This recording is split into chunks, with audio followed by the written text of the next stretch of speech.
welcome to the Great Awakening Ministry. I am Minister and Yogini Joanne Lee.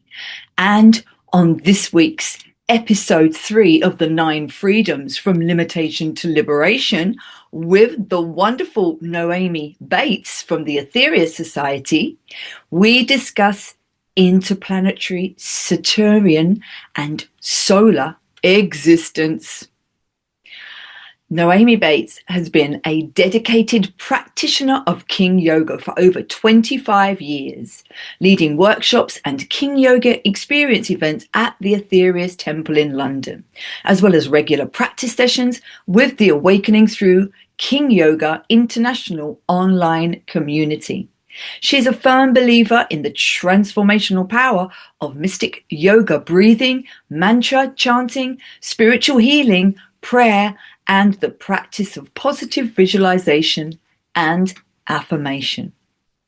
In this week's episode 3, journey beyond Earth and explore the extraordinary path of the soul through the spiritual hierarchy of our multidimensional solar system. In this episode, we uncover how ascended masters enter higher worlds, not through physical birth as we know it on Earth, but through sacred initiation, emerging as fully formed adults through the planetary logos. Discover civilisations millions of years ahead of us where science and spirituality are one. Bodies regenerate at will, thought directs spacecraft, and life is lived in eternal service. From Mars to Venus, Saturn and the Sun, we trace the future destiny of every soul and the cosmic beings guiding humanity towards awakening. Additionally, Noémi guides us in a meditation on the Sun and the luminous Sun Lords. UK Health Radio, the station that makes you feel good.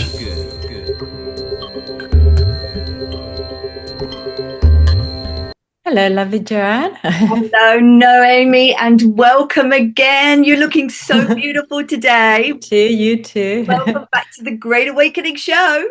Thank you very much. Great to be back here, as always. I'm looking forward to, well, in a way, it's sad that our journey ends with regards to the 9 freedoms. But yes, we've got 3 beautiful freedoms to cover today. Wonderful. And what an astonishing book and an astonishing episodes that we've had. It's covered a lot, but this one, just reading everything, it's phenomenal. And please, let's just go back a little bit before we go into the last of the 3 9 freedoms. In previous episodes, we explored the first 6 major steps on our evolutionary path: bravery, love, service, enlightenment, cosmic consciousness, and ascension. And we talked about why each of these stages matter, and our belief, regardless of our background or where we're from or our spiritual tradition. And can you tell us a little bit about, just a recap on the last 3 freedoms that we went through? Yes, so enlightenment, cosmic consciousness, and ascension. We covered those. It's really the culmination of the first 3 freedoms, which is bravery, love, and service, which we can incorporate it in our daily life. And we should do that because they are the first 3 steps up on this great journey or road we are all upon. And they will lead into enlightenment, different stages of enlightenment, and then cosmic consciousness when Kundalini is risen up into the crown center or Brahma chakra. And from there on, you can enter ascension. And so these are vital steps, very, very advanced steps, the enlightenment, cosmic consciousness, and ascension. Because ascension ultimately is when we can break away from the wheel of rebirth that holds us to this earth. That means that we have learned all the lessons we had to learn on this planet. That's why we are here. It's a wonderful classroom. We are gaining vital experiences. But when we reach ascension, this is our final initiation on earth. We have learned all the lessons we had to learn, and then we can move on to a higher state of being, a higher level of experience beyond this world. And we have no more karma. No more karma attached to this world. We still have karma, yes. No more karma attached to this planet. Yeah, yes. to this planet. That's why, because we reincarnate to fulfill that karma again and again and again. And the unfulfilled desires of that karma, isn't it? And learning that. So, wow, that's just amazing, isn't it? It is, and it's an ascended body. Once we go through ascension, Light energy. Some masters choose to stay here, and then with their holy vibrations, with their healing, with the outpouring of their love, and so many other ways, they help to hold the balance or hold the light on this world, which needed so desperately. So we are really dependent on the great masters, ascended masters. They live in different ashrams around the world, and but there are also masters in ascended bodies who move away from Earth to gain further experience on other planets in the solar system. Yeah, they might not be in the physical body, but they're in the astral body, in the different multi-dimensions, aren't they? And they're here looking after and helping balance the energies. It's amazing. And so before we can enter the last 9 freedoms are interplanetary, Saturnian and solar existence. But before we can enter on interplanetary cycle, we have to go through ascension, which isn't just about living through experiences, but actually learning from them. This is amazing. So that's what you said in the beginning, wasn't it? We actually have to learn everything we had to learn, go through the karma in this level, if you want, Earth level, the realm that we're in, and then we can raise ourselves up. Yes. Beautiful. It is very beautiful. This will take many, many lives to achieve. So even if someone either enters cosmic consciousness in this life, or even takes the final step, which is ascension, it won't be one life of mantra or meditation or service alone. It will be a culmination of many, many lives. So I think that's a very, very important point. So we are manipulating our karma 24 hours a day, because even in our sleep state, believe it or not, many of your listeners may not realize that we even manipulate our karma when we are asleep, because part of the consciousness is still active.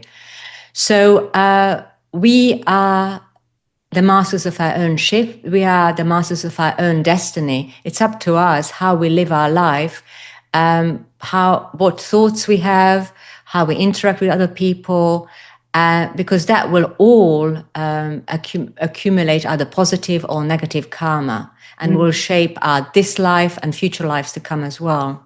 That's right. That's right. And as I was reading all this and read the last part of the 9 Freedoms, the book, it was astounding, because that's where Dr. George King is amazing, because it's what they say in the ancient Vedas, and the ancient Upanishads and the ancient yogic scripts and sutras, that the 7 heavens, or the lokas, if you wish, is where, once we die, we pass over. The spiritual energy body, the light energy body, goes to these different layers within the multidimensional, realms that we are in. And they are, I believe, and this is what I believe what Dr. King's saying, is they are the same as the levels of the planets. Yeah. So as we raise ourselves up through the planets, you go through the astral levels, the causal levels, the higher levels, until you get to the absolute, oneness of the spiritual God energy level, which is what the lokas and the 7 heavens and the yogis describe.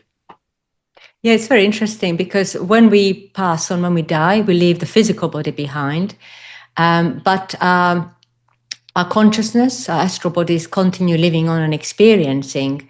And over time, higher and higher, more we raise our vibration, closer we get to our higher self, our divine self, we'll be drawn to higher levels of existence that exist around this world. Yes. And the realms of the masters is level 6, and beyond that there is a level 7. We are on level 1, which is the physical realm, and there are also levels below this, which sometimes are referred to as hells in some writings. So basically, it's all, when we pass on, we go to we'll be drawn to a vibration of that realm or level or plane, depending on how we live this life on this physical realm. And then experience cycle goes on and on and on until we reach ascension, which is the highest planes. Yes. And then even from there, we can move on beyond this earth. So yeah, that's right. To unbelievable forms of existence, that we cannot even fathom or imagine. So that's beautiful, because the 7 heavens that are talked about, or the lokas, are this, the 7 planets in our realm, in our solar system. But we don't have to die to wait to do that, because we can actually have enlightenment, yes, and reach, over many, many lifetimes. But many masters have ascended in their light energy body through these 7 heavens, through the locusts, through the multi-dimensions, while they were alive. Yes, I would definitely. When we, for example, look at interplanetary existence, masters there, they can move between planets. They're no longer bound to the planet. They are reincarnating on like we are on Earth. We should be able to visit other worlds in our bodies with a spacecraft, but we haven't got the technology, and we haven't evolved sufficiently enough to be able to do that. Well, one day we will be able to do it, like on other planets as well. Yes, and I believe that the ascension process is an inner process. Yeah, it's like the outer process, the physical can go to other planets, but for the internal ascension process, that is an inward. You go inward into your light energy body to release, and then you raise your spiritual light energy body upwards, which is into the multidimensional realm, which is through, and out. That's what I feel. To reach these higher realms. It's absolutely, it's just fascinating, isn't it? So it's an inner journey. It's an inner journey, yeah. It is an inner journey. It's not an outer journey. It's an inner journey, raising Kundalini up through the chakras into the highest chakra, and eventually go through ascension. And to put it very, very simply, that's what we are here on Earth. Cool. And that's why we have certain spiritual practices we can do, which will help to raise our vibration, help to unblock certain blockages within us, and allowing a freer flow of Kundalini through us, up through the chakras. So that's why we are here. But I've got a lovely quote, actually, from the book. It says, this is Mars Sector 6. Now, Mars Sector 6, those who are not familiar, it gave the 9 freedoms through Dr. King in 1961. And what's interesting is that they were not necessarily given in an order of importance, but there was a certain energy manipulation that took place to avert an earthquake in America. But together, they form a powerful blueprint of spiritual evolution, the 9 freedoms. So this is what Mars Sector 6 said. Take the 5 steps, which is the 5 freedoms, wait upon the rock of the 6th, so that you might experience ascension and go forward and become interplanetary man. Wow. Beautiful. Yes. Yes. So it nicely leads us into the 7th freedom, which is interplanetary existence. Exactly. Wow. Interplanetary existence. That's a crazy. And how does an ascended master from Earth continue its journey on a higher planet? And what is the process? So entering life there, because as you said, it's an inward journey. It's an inward journey into the inner multi-dimensional realms that we cannot see with our physical eyes. And they're not in the physical, they're in higher vibrational, because heaven, what is heaven? Heaven is not an actual place we go to. It is a state. It is a state of consciousness that we raise ourselves into. The same as all of these lokas in the heavens and the different realms. We raise our consciousness, we ascend, which is ascending, rising upwards. Yes, absolutely, always reaching upwards like a beautiful flame. But it's interesting, on the other planets, they are not born through physical birth as we know it here, but through the life force or the logos of the planet, through the flame of the planet. And then you have two highly advanced beings, one as a male representing the positive creative force, if you like, and the female representing the negative preservative force. And these two act as guardians to assist this life force, if you like, through this transition. So this life force would enter the life cycle of the planet not as a reborn, but as a fully grown adult that emerges through the flame of the planetary logos. It must be a very beautiful initiation that takes place. And then it is introduced into the life cycle of that planet. And once incarnated, they live in the same body for hundreds of years. It doesn't ages. And after a long time, when it begins to tire or for any other reason, they need to disengage from that body and build a new one. They can do that and rebuild it. And then in a more rejuvenated form, they can continue the experience cycle. And it really shows a level of mastery over life and matter we only begin to kind of imagine. So it's quite an advanced state of being. That's right.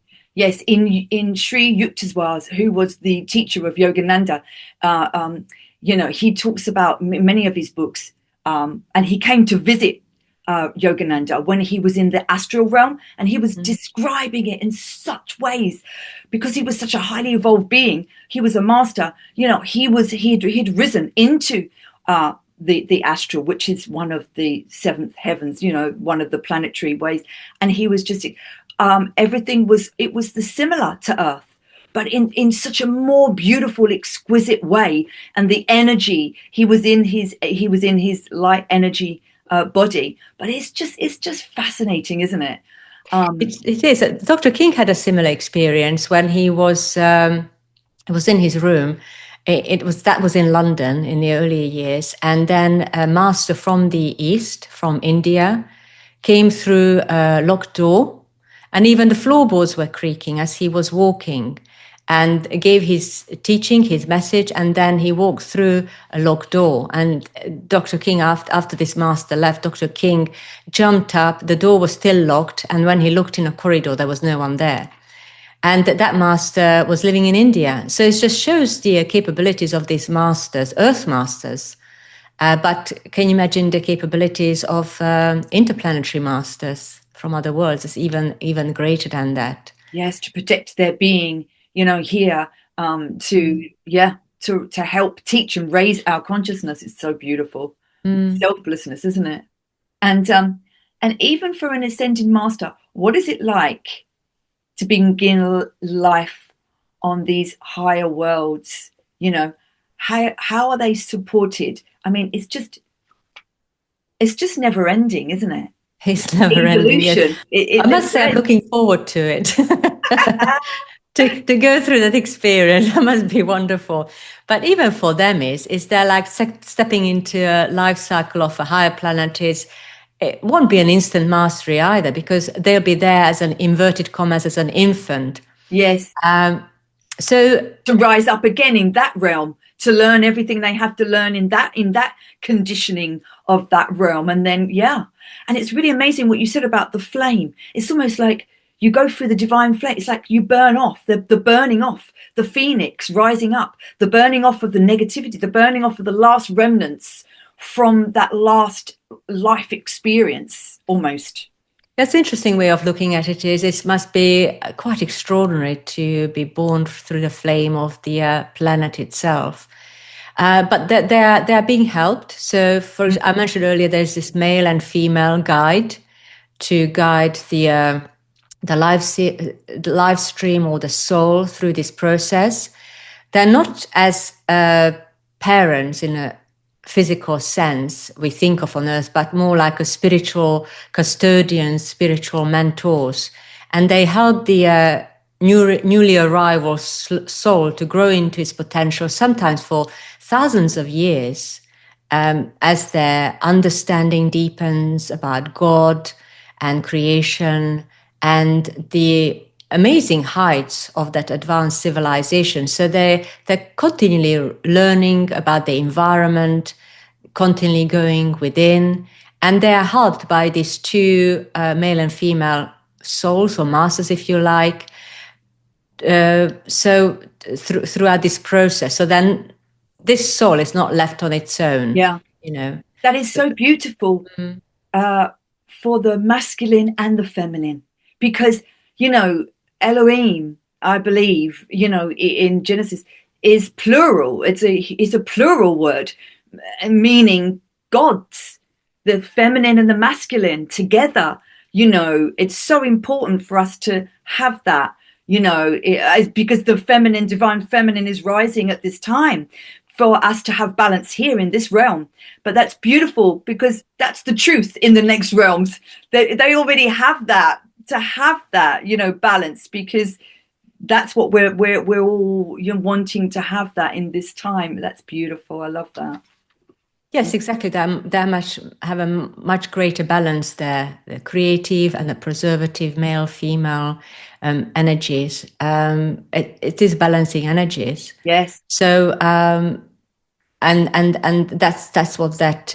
In fact, we refer to them as cosmic masters. Yeah. So the beings on the other worlds, we refer them as cosmic masters, as art of reference. Yes. And that's what Dr. King been referring to them as well. Because we have Earth masters and then we have cosmic masters. Beautiful. Yeah. It's like Shakti and Shiva. You can't have one without the other. Yeah. And what determines which planet a master begins their life cycle, and how do they continue the evolution at that level? Is that about the level where what they've learnt and where they are in their evolution? Yes, I mean we are given 4 planets that a master who has ascended from Earth can go to. We're not given the exact chronological order of progression through the planetary classroom, but we are told it's Mars, Neptune, Jupiter, or Pluto. But it also may depend on their abilities and where they are most needed. But even then, at that stage, they can travel between planet to planet, gain more learning, doing more service in different environments. We've been told, actually, that the Master Jesus had some experience on a planet Pluto. And we know he came from the planet Venus, so at some point. So it's very interesting. So this interchange of learning, experience between the planets as well. Beautiful. And it's, that's what we said this in the last episode about the yogis. They call it their rainbow body, the light energy body, the resurrection. Jesus resurrected into his light energy body. And, they also, it's called the Merkaba. The Merkaba, in Kabbalah and in other mystical traditions. And, it's the raising of the spiritual energy, light body, that spins, and that is our own mini spacecraft, if you like, that we travel through. We're inwards. It's always an inward journey, as you said before. It's not like with this beam of light comes down and lifts us up. It's not in the physical. It's always that inner journey and that Merkaba, that travel, isn't it? That's amazing. Yes, I mean, even if on this Earth, if we achieve or reach a certain stage of advancement, we can project from our body and travel to other planets, like Dr. King did. He describes his experience on Mars and also on Venus. Wow. And we got quite a lot of information that he talks about planets in his solar system. There's a lot of information about Mars. There is some information about Jupiter and Venus, and a bit about Saturn as well. Very interesting. So I can share some about that later on, if you Yes. like, about life on Mars. It's Yes. fascinating because what it does is it's just really showing us what we can achieve on this Earth. We don't have to leave Earth. We can create the conditions on our own planet, similar conditions that are on other planets. Yes. It's entirely up to us. And it's important to, what we're talking of is maybe not so much physicality, physical life. This is multidimensional existence on a higher evolutionary level of ascended masters. That's why when you look for a telescope, you might not see life on that planet with your eyes. It's got to be the inner eye that we actually see, the spiritual way of looking at things, isn't it? The higher dimensional realms. Wow.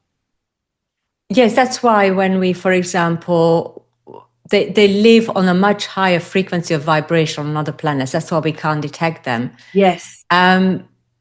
Because their advancement goes far beyond that we have on this Earth. That's why we can't see them. Technology can't yet detect them. And if we did go to Mars, we would still not see the inhabitants there unless they choose to show themselves to us. Because they're such a high vibration. We don't resonate. Only when you're on the same frequency, do you have the eyes to see the truth. Beautiful. Wow. And so they're advanced. They're so advanced, aren't they? These civilizations compared to us, both spiritually and technologically. Yeah. And so they help, and tell us a little bit about that. And do they help other races as well? Yes. I mean, if you just look at Mars, for example, there are millions of lifetimes ahead of us in evolution, both spiritually and scientifically, as you mentioned. Their technology is unimaginable to us. As Dr. King given some information on life on Mars, he said that their machinery can run for something like 50,000 years without maintenance. And it is powered by... It's like, we don't have anything like that. And it's powered by light, and it's self-adjusting and self-repairing. Also, the technicians or scientists can direct a fleet of spacecraft outside of the solar system using thought alone. And they could be something like 150 miles deep underground. That's just phenomenal. And some Martian crafts are over 400,000 years old. That's 400,000 years old. And they're made out of organic matter that can regenerate itself if it's damaged. Yes.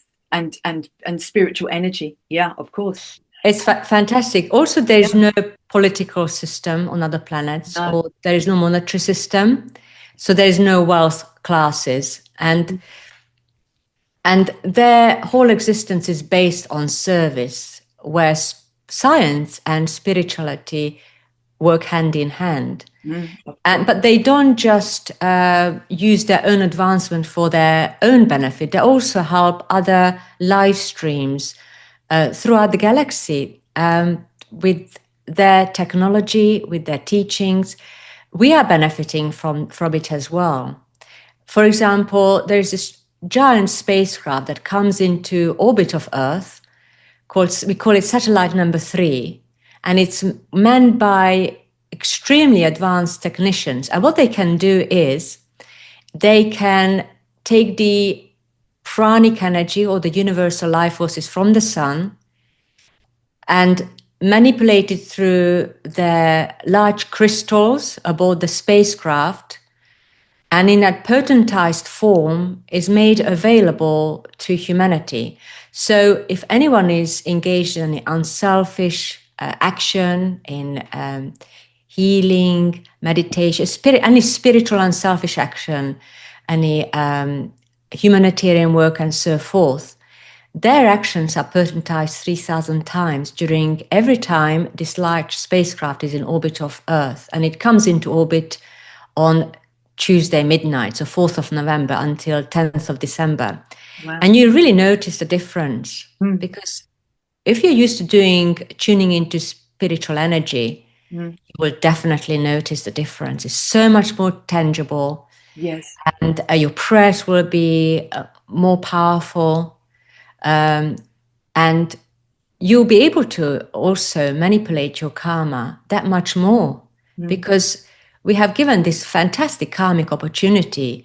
We call these magnetization periods or spiritual push dates when this satellite is in orbit of Earth, which is 4 times a year. And anyone performing and praying or performing any unselfish action will help them to advance 3,000 times quicker than outside of this period. So it really enhances our spiritual work. Yes. And that was amazing what you said about the crystals, because that's what Atlantis, they had that crystal technology, didn't they? Their technology and ego overtook their spirituality, which was the downfall of that civilization. Yeah. Unfortunately. We use crystals actually in what we call Operation Prayer Power. That was something Dr. King devised, where we, through prayer and mantra, we channel spiritual energy. During the 12 blessings, we channel spiritual energy into, we call it a spiritual energy battery, which contains crystals and other precious metals, and that stores the spiritual energy. Then he devised another machine where you put this battery on, and that other machine pulls the energy out and sends it out to the world. Beautiful. It's so that technology is here. Yes. We are using it for the benefit of humanity, and it is fantastic what wonderful love energy, healing energy can do, and we can prove it for ourselves. Yes. We send love through us, or healing energy through us, send it out to a loved one, send it out to a world. We can definitely, so tangible, we can definitely feel this outpouring through us. And it helps people. Healing has helped millions around the world. It's a real thing, real energy. Love energy, it's love light energy is the most, it is the one energy in the world, isn't it? That's all there is. It's the most beautiful energy there is. Yeah. One energy. And these beings, they're ascended masters, they're cosmic masters. They can't come and help humanity. We've got free will, haven't we? Do you think that, we're all evolving. That's what the whole thing is about, isn't it? God's plan is for us to all evolve and become ascended masters and be all in our energy bodies, for the evolution of the cosmos, if you like. But that's why, we have to learn it for ourselves, and they can't come down. We have to elevate ourselves and learn through our karma. They can't just come in and go, okay, this is the secret, and give us all of this high energy and these secrets, because we would just, many people would just shoot them. Well, it would be, we're not at that level yet. We're not highly evolved enough, are we? That's why karmically, you're absolutely right. Karmically, that's why they can't come openly amongst us. That's why they have to work, as it were, behind the scenes in whatever way they possibly can, without overstepping this karmic boundary created by us, purely by us. They would love to be able to come and openly and help humanity get over diseases and so many other ways, and technologically as well. But they can't until we change. We have to change ourselves. And once we can demonstrate that any information or any technology they give to us will be used for not selfish purposes, but for the benefit of others, they can't come. Yeah. We are really limiting ourselves. But there have been great masters over the millennia from other planets as well. Just briefly mention that from these 4 planets, the next stage is Venus and Uranus. And great masters have come from there as well, like the Master Jesus or Buddha came from Venus. And they came as great teachers. And they also travel throughout the galaxy too. Sometimes they can come openly to give their teaching, to give their guidance to inhabitants of that planet. But sometimes they can't because, for example, on Earth, as we mentioned, they can't come openly. So they have to be introduced into an incarnatory cycle of that planet, like on Earth, in a more basic body, like a fourth aspect body. Wow. Wow. And in that limited form, even though only part of their consciousness, the body contains only the part of the intelligence, they still great beings, great teachers. They really shine brighter than anyone else around them. That's amazing. No, I was just going to say that's amazing that you said that, because that's what I believe. I believe, you know, the oneness, the heavenly realm where it's oneness, the God realm, the goddess realm, source.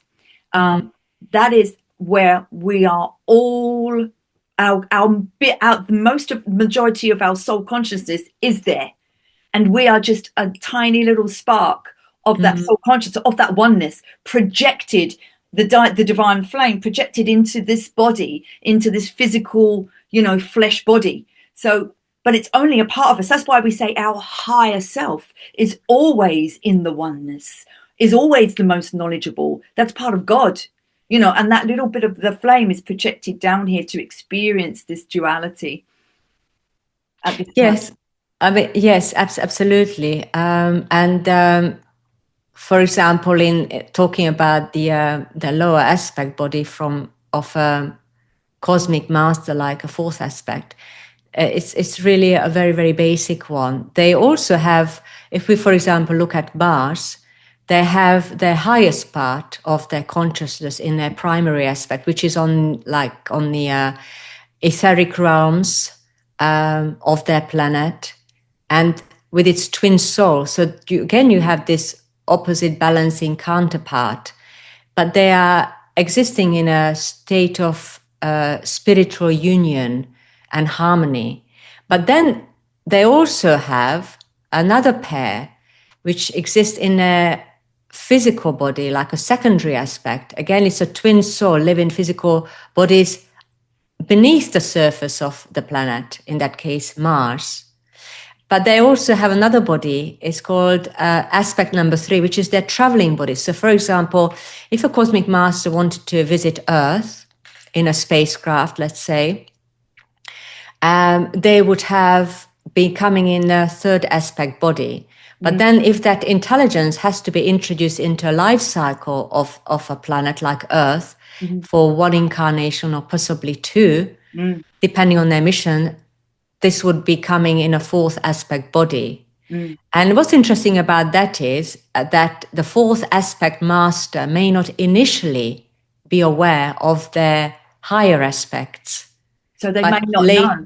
They may not know. They may not even know. But can you imagine how different they must feel from everybody else? They don't know why, but they will know. Oh, I just don't fit in somehow. Why am I so different? And then they become, you know, Buddha and Jesus. They become the master. It's amazing. And obviously, over time, the realization will dawn when the time is right for them. But they have to go through certain experiences, even on this earth. They're not attached to, for example, Buddha or Jesus. They were not attached to this world karmically in any way whatsoever. They didn't have to be here. They chose to be here. To help so they don't have karma attached to this planet. They still have their own karma, but not attached to this world. So it's very interesting. It's a voluntary mission. So yeah, they were not in samsara. They were not in the wheel of life, birth. No. They chose, because they were such an ascended master, they chose to come here and share and give their knowledge and divine wisdom to humanity. Amazing. Yes, absolutely. And from there on, they can even travel, mention the 4 planets, and then from there on, the higher planets were Venus and Uranus, and even further learning, further experiencing many, many lives. Then they go into even a higher state, which is the Saturnian existence. That's really Saturn being the most advanced planet in the solar system. That's the highest level that they can then reach on the planetary level. Yes. So that's almost like the true oneness, the God realm of existence in the higher realms. Yes, and also once they're on Saturn, they go through various profound initiations, and even at that level, the intelligence is no longer male or female; it's both. It becomes like a threefold being: male, positive, creative; female, negative, preservative, and the perfect balance between these two. So now this is now a one intelligence. It's a threefold being or intelligence. And then, just like on other worlds, then it is born as a fully formed adult through the logos of Saturn. It's through the flame of Saturn. That's just incredible. But then advancement, this is still not it. Their advancement even continues, because there is another level, another cycle they go through, which is a primary life cycle. This was a secondary life cycle. It's all already way beyond their comprehension. But then it enters the primary life cycle and gradually amalgamates with another evolved life stream. And it's vibrating at almost the same frequency, so that now the threefold being becomes a sixfold intelligence, one intelligence. And it's just like you have here the advancement.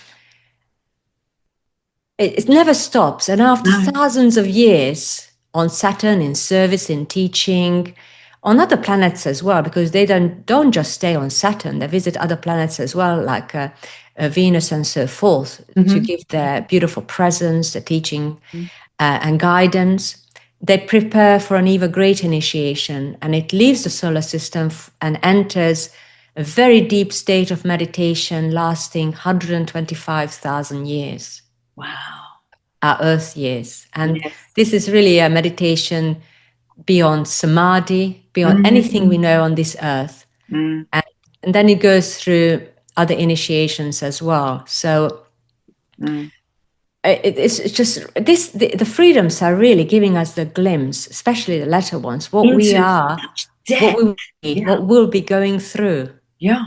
It's unbelievable. And it's just because it's all the same. It all interacts with what the yogis say and the Buddhists believe, the lokas and the 7 heavens. It's all the same. Yes. And all of the pictures of the earth with the lokas that you can raise yourself up into through the ascension process. It's amazing. It really is. I'm sure it is. Please, for the 8th freedom, Saturnian existence. It's so amazing. The intelligence. It's like, and they must have Saturn. How do you say that? Saturnian, yes. Saturnian masters. Their abilities must be incredible.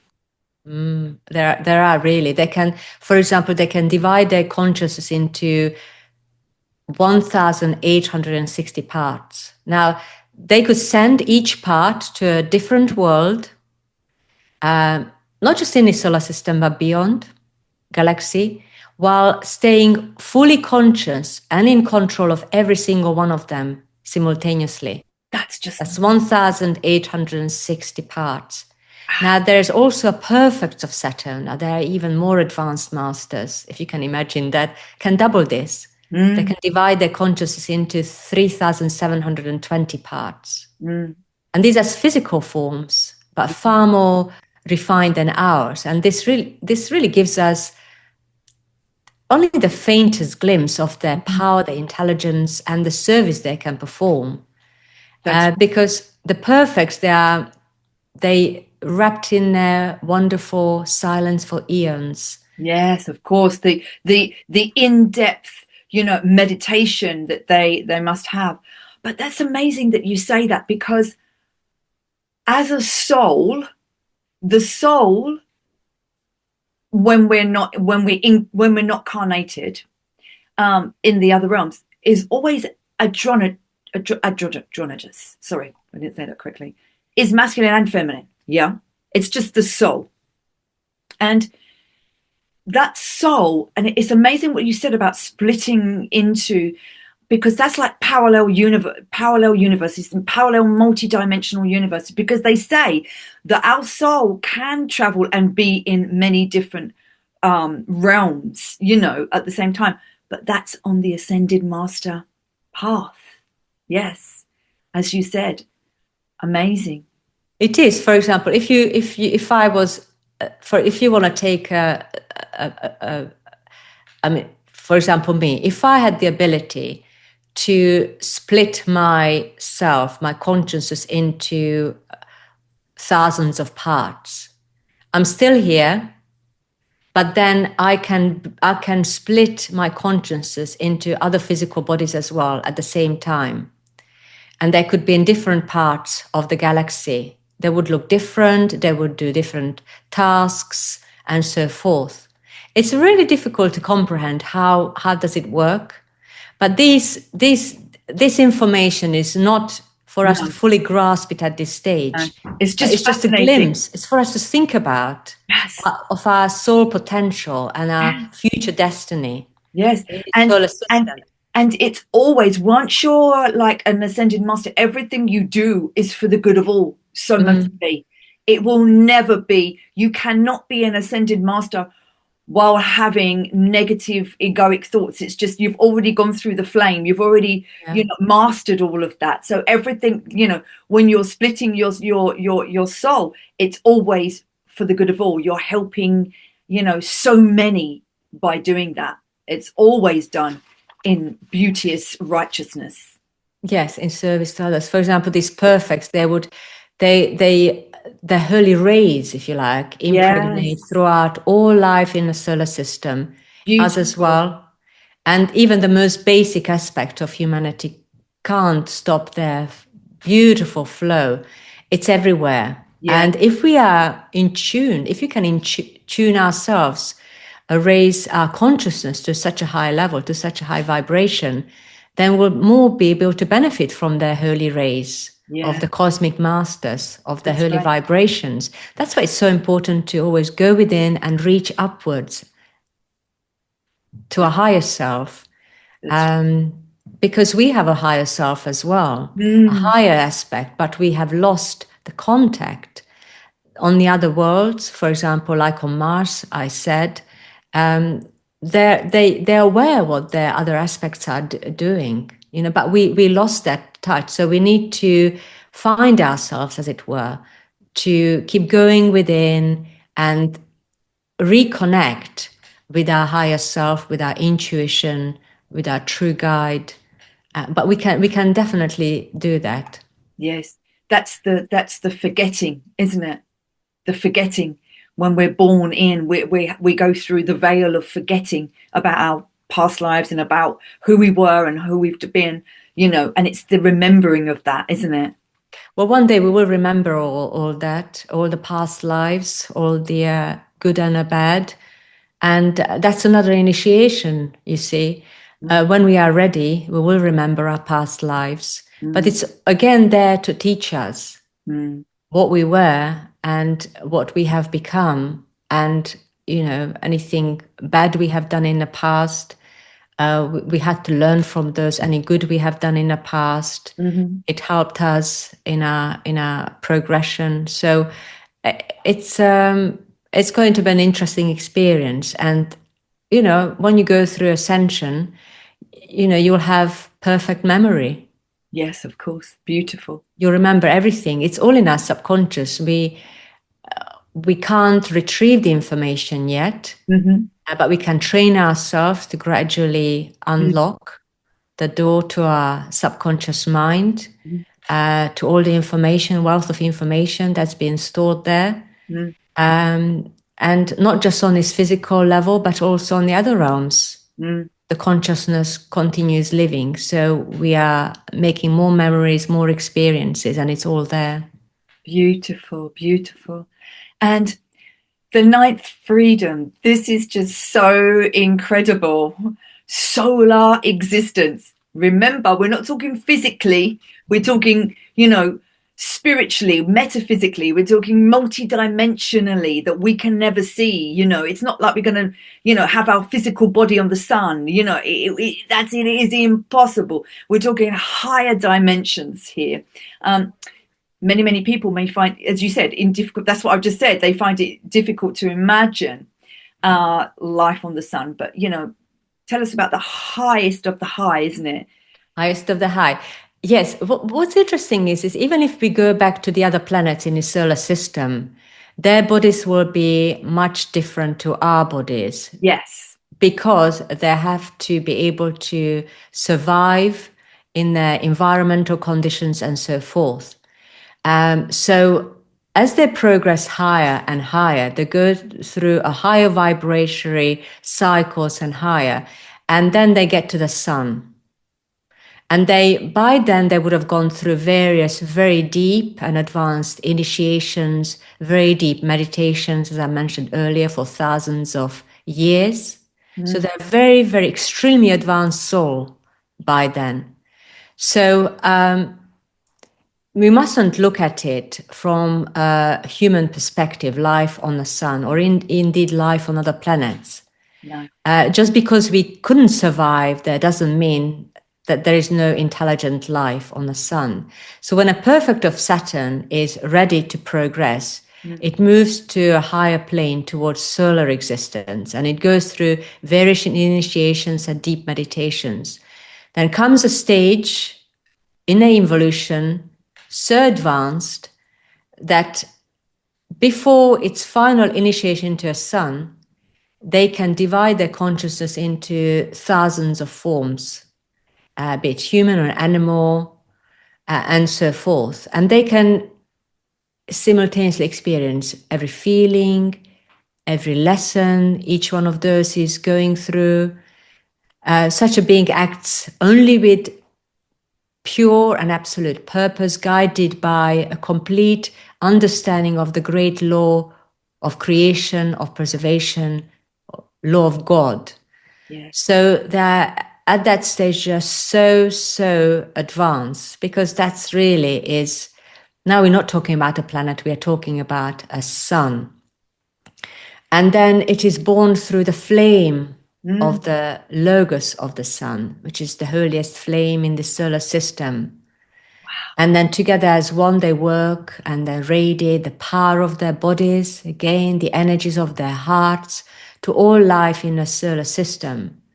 And they're not the life force or the logos of the sun, but they are the radiations of the sun. Wow.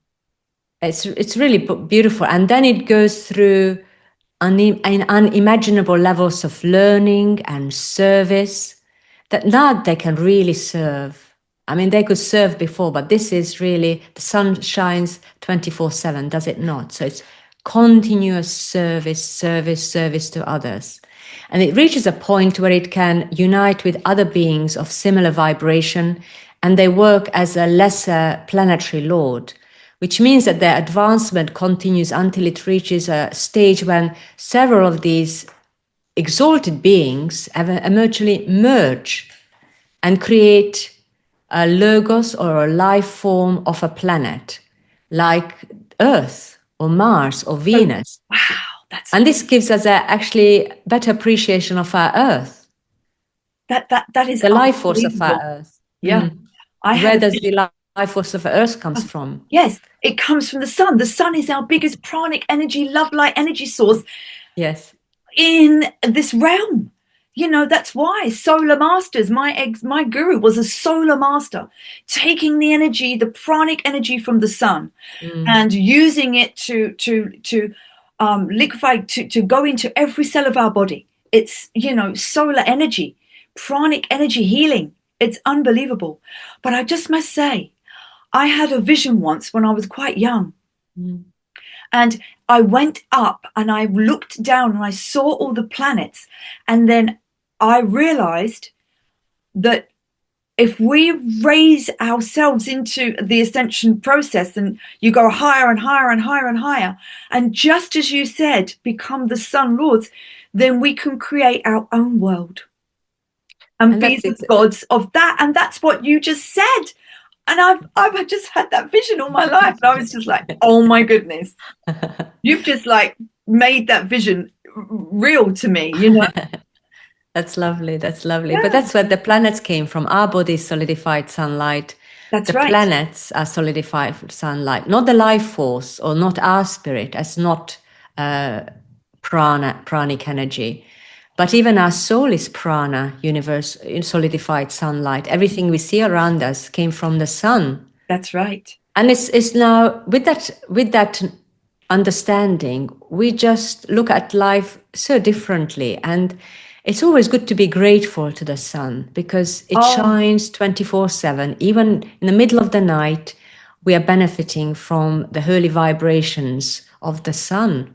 Yes. And I just did my pranic energy healing from the sun that I do every day that my guru taught me, bringing the energy in, bringing it all over the body through the chakras. It's so important to reach every cell of your body because you know it heals us. It heals the cells. It makes that love light energy, I call it, of the sun, which heightens the cells into that healthy optimum vibration. It's unbelievable, the sun. That's why, and I believe the sun, you know, the sun was worshipped by the nature worshipping pagans, you know, before Christianity came around. It was always the sun. And they were, you know, the sun and the moon and all the planets. It was astrotheology. Yeah. Worship of the sun and the moon and the earth. That's what we were. And I believe over many times the sun, S-U-N, of God became the Son, the S-O-N of God. And Jesus became the God of everything, which is not, because he was a wonderful master, but the Son really is, you know, the God of all, I believe.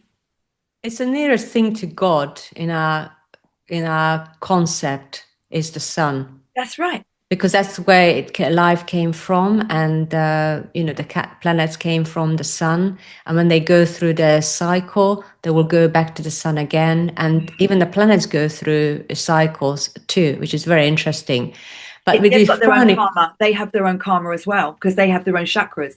Do you think that each of the 7 planets have their big and enormous chakras in themselves that have their evolutionary? They do. The Earth has, we are told, I believe, 49 chakras. And I'm not sure if there are major chakras, like in our aura, we have 7 major chakras and we have minor chakras as well. Mm-hmm. But energy, in fact, with the Aetherius Society, we actually send energies into some of these centers or chakras of the Earth.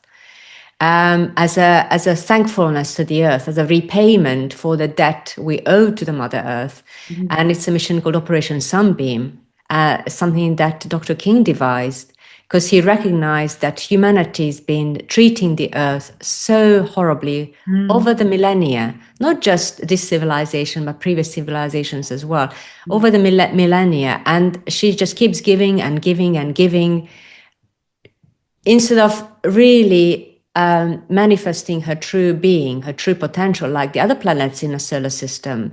She's holding her light within, as it were, so we can stay on her planet, because if she raised her vibrations, we would not be withstand the vibrations of the Earth. We would perish. So it's a great sacrifice. That's another topic. On the Mother Earth. Is that what is she sacrificing? But from the sun, absolutely, there are. It's amazing. Pranas flowing from the sun, major pranas every 32 minutes, but also from the sun comes the creative word, the AUM, every 32 minutes. The Om. And then that sound vibration is very, very powerful, as you know, chanting. When we chant mantra, we really influence our being in such a positive way, such a spiritual way, because we are helping to activate and open up the higher chakras. We are more in tune to higher frequency of vibration when we chant sacred mantra, because it's a sacred sound in Sanskrit. So we are not only benefiting from the sun's radiations and the pranic energies, but we're also benefiting from that beautiful, which we can't hear. Some people can actually. The Om. The AUM, yes, it comes every 32 minutes, flows from the mighty sun, which is that's amazing. or continuously continuously flows from the sun, yeah. And that is the sound of our realm. Oh, is it not? It's the sound of creation, the sound of the hum of the realm. It's very beautiful, and so we do owe so much, not just for our own planet, but also for the sun and also for other beings. And I always think that it's good to be grateful what we have in life, because although it might be challenging at times, but my goodness, we are given so much and so many opportunities for us to really evolve and advance.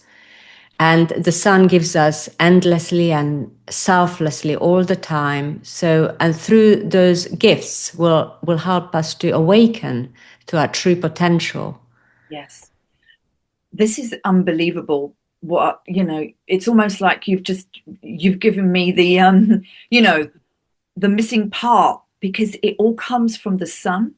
It's like, psh, and it all goes back. This is how we've fallen, angels, sparks of light come down, and then we rise, we're risen again back into that sun, that whole process, which takes millennia and millennia of lives to get there. But wow. And that's why the 9 freedoms is not just a theory. No. It's very, very practical. Yes. We can apply it into our daily life. And advance ourselves. And even through this conversation, you said that certain things, you gain certain realizations. That's what the 9 freedoms does to me. Yes. I might have a thought and read about the book, and then I gain a deeper appreciation, understanding. And more I think about life, creation, and our place within it. I think that's so important to think. And why certain things are happening in life, what is our purpose in life.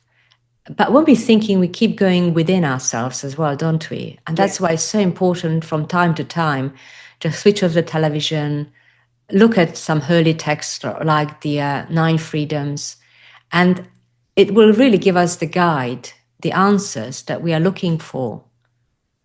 Sometimes I used to do that. I really need some guidance. I might open a book and the answer is just there. Yes. Your higher self will guide you, might guide you to that page and give you the answer there. That could happen as well. Yes. So there is so much in 9 freedoms. It's a study of a life, not just lifetime, but lifetimes. Yeah. Because it wasn't just given for this generation or the future generation, but generations to come. Because more advanced we'll become, more we'll be able to go within, enter meditation, and certain passages from the book, which can only be understood perhaps through meditation, the answer will come, a realization and understanding will come. Beautiful, absolutely. Well, I'm astonished with this one. It's really confirmed so much what I was, my vision when I was young and everything. But and it's amazing, the Sun Lords, coming together. It's just beautiful. And in conclusion to the 9 freedoms, please, Noémi, you're going to guide us in a guided meditation on the sun and the luminous Sun Lords. Well, the only way I can do that is take a passage from the 9 freedoms, because you can't really better that. And if people would like to just close the eyes and just let's contemplate on this text and how it is described, the beauty of these the holy ones. And this is refers to as the intelligence is born through the flame of the sun.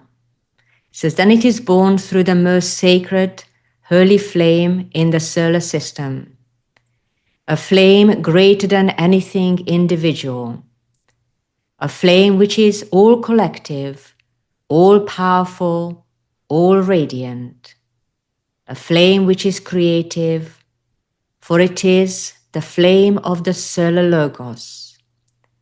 Then it enters through the flame and becomes one of the great hierarchical lords, one of the lesser planetary lords. It hath no sex, for it hath all.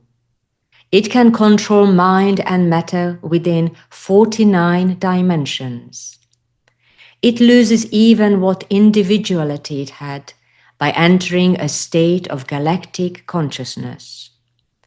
Together, they blend to form the mighty sun. Not the essential life of the sun, but its very radiations.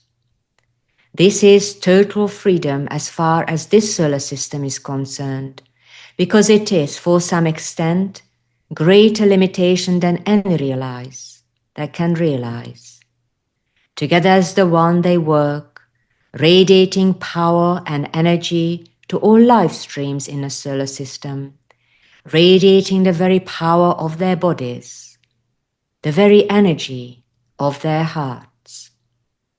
It is a little wonder that the scribes who wrote the Bible regarded the sun as God. It is little wonder that even in more ancient times than this, they worshipped this as a god, for deep, deep down, beneath the slime of man's ignorance, there was a burning spark of the divine, which burned with the selfsame flame as burneth this mighty globe. All the energy that terrestrial man uses comes from the many, acting as the one.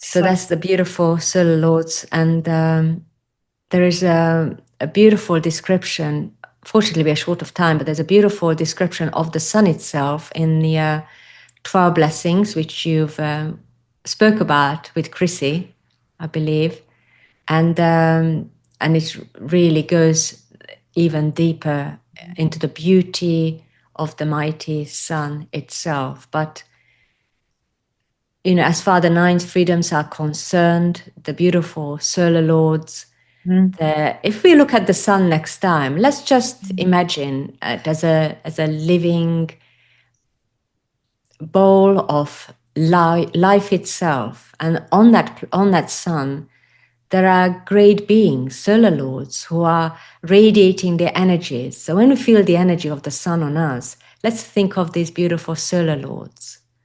And just offer a little thankfulness and gratefulness to these solar lords, because they're just sacrificing so much for the benefit of us and anyone in the solar system. And it's a very beautiful thought, I think, and also to be grateful to the sun, to the earth, to other great masters who help us, the silent workers, the great ascended masters on this earth. We can't see them, they work behind the scenes, but if we wanted to, if we tune in, we can tune into their holy radiations, to their love. Wow, honestly, Noémi, this one really blew me away. It's really beautiful. It was just so fantastic. And I just really want to thank you for giving us such an in-depth, beautiful, words and the wisdom of the 9 freedoms, and explaining it in such a beautiful way and giving us the lovely meditations at the end. So thank you. And where can we read the 9 freedoms? And please tell us, where we can study it and come to the Aetherius Society. Yes, so you could get it on Amazon. It's the Nine Freedoms, or you could get it from our website, aetherius.org, aetherius.org. You can get it from my webpage, which is Noémi, Noemi, Bates.com. And you'll find loads of activities on the Aetherius Society's website. You can join in our in-house activities or online activities. I'm leading a pilgrimage to a holy mountain in Cornwall, Devon, which you'll find information on that on our webpage. And that's on the 23rd of November. Everyone is welcome. We're going to radiate this love energy and tuning into the mountain, which has very special energies in them, sacred energies in the mountain. And so it's going to be a wonderful thing to do, to send our love and light and healing to the world, which needs it so desperately. And there are so many other activities that people can join in with, and you can get the book from there as well. So lovely, absolutely wonderful. So, Noémi, thank you so much for all of your divine wisdom on the 9 freedoms. It's just been astonishing and profound. Thank you for being back on the Great Awakening show.